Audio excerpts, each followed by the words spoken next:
The text-based computer game was basically the first and for a while the only type of game platform there was. It dates back to the early 70s and goes all the way through the 90s with games like Zork, Wizard of Akriz, Guild of Thieves, Legend of the Red Dragon. The roguelike adventure also dates back almost this far, with games like Hack, NetHack, Ancient Domains of Mystery. Of course, none of these two platforms ever really died, and every once in a while a studio comes around to show us that both genres are alive and well.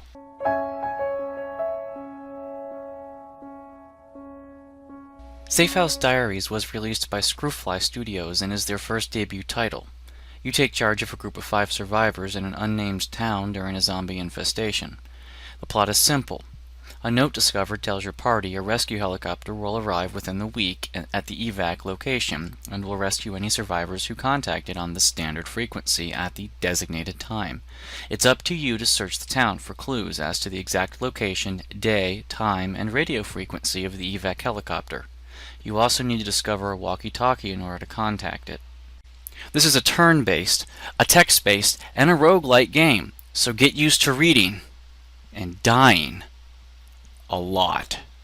The story is driven through narrative entries into your diary, and the gameplay centers around a strategic town map showing every explorable location and an immediate to-do list which appears when you select on any location with one of your 5 survivors. You input commands to each survivor by selecting a task on the to-do list and choosing a survivor to complete it, or by dragging a survivor's representative token on the map to a location in order to investigate, breach, or assault.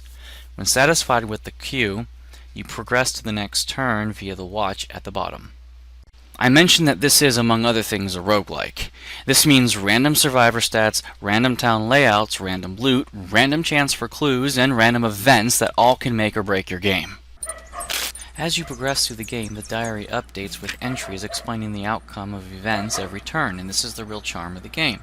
Visual and audio cues give context clues as to what just transpired before the diary updates, and at times this can be a real chest pounder as you wonder what the fuck just happened. Well, I've talked all I can about the game, so let's jump right in. We can win this. As you'd expect, we're playing on deadline. We will only have between 5 and 7 days to win. My basic strategy is to assign the best person for the job to modify items, the next best 2 who get along well enough to search for items, and the last 2 to either clean up corpses or to scout adjacent locations. First off, cleaning up the corpses yields additional items, very rarely key items, and it prevents any small or large meals you've cooked from spoiling. Secondly, it's the easiest task to accomplish, and any 2 people who don't get along very well can become closer while accomplishing this task. It also improves mental well-being and helps people get along. See, each survivor has an inherent disposition towards all other survivors. This is because each one has their own prejudices, professions, education, wealth status, and sexual orientation. If a survivor has an inherent beef with another, that will show as a one-way arrow. If the feelings are reciprocated, that will change to a double arrow. A solid line indicates no inherent prejudice. The closer to green the link is between survivors, the better they are getting along despite any prejudices. In order to help this, you can spread a rumor about a survivor. Choosing one that will reflect other survivors' social status or professional status will help those interested get along better. Keep in mind, you can only spread 1 rumor per day, so choose wisely. Also, there's a small chance that the rumor will backfire, and other survivors will be more cautious to the one in question. A second way to improve disposition is to work on just 2 survivors. Keeping 2 who like each other on the same task can help them improve relationships, and if they get along extremely well, it'll have a positive effect on the others. The absolute best way to keep your survivors liking each other is to prepare and eat a large meal. This is accomplished by having a minimum of 25 cooking ingredients and a few cooking utensils at the current location. It can take 1 to several hours to prepare depending on the skill, available utensils, and if they are interrupted. Also, you can only eat a large meal between 6 p.m. and 6 a.m. It'll boost everyone's favor towards everyone else by a considerable margin, but it'll also raise the noise level of wherever you're at, so it's best to eat the meal just before moving to another location. And don't prepare it when there are corpses in the house, as it'll spoil. Keeping them fed improves not only their relationship, but also keeps their health up. While I've never seen a survivor just randomly become ill, if they're attacked and injured, they will have a higher likelihood of becoming infected by the injuries and having their health deteriorate.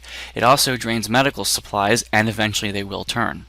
When you're ready to move to another location, keep in mind several factors. If you haven't prepared a large meal, or if your party's on the verge of killing each other, consider taking cooking ingredients until you reach 25. Take along a few cooking utensils like spoons, saucepans, or knives. If relations are holding, consider leaving the food.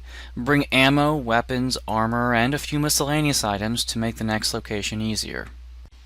I'll bring a few melee weapons, as much armor as can be utilized. For instance, bringing along 6 helmets when you only have 5 members is a waste, all the ammo I've scavenged, and up to 1 weapon per category. I'll also try to bring cleaning items with me, sponges and mops, because cleaning up corpses swiftly benefits the party immensely.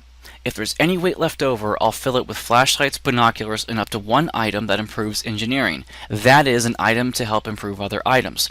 If you can squeeze it in, try to bring an item that helps demolish or barricade, but only do that when you're ready to bunker down and wait for the chopper. Remember, the goal is to find enough clues to know where to be, to find the walkie-talkie, and to know the frequency in which to contact the chopper at. Don't stay in any one location for any time longer than is absolutely necessary unless you know that's where you have to be. Then barricade, secure, and trap the hell out of that place. This is where tools to help with this task comes in handy, and only then. If you lack them at said location, make a run to a building where you left some and swiftly return. The longer the time that passes, the larger the zombie hordes become, and the more aggressive they are. They can overrun you if you're not careful. Also, if any of the clues you need are at your current location, you'll discover them in the first hour of searching, so there's no need to fully search a building unless you really want to. With a lot of luck, and a little planning, you can survive.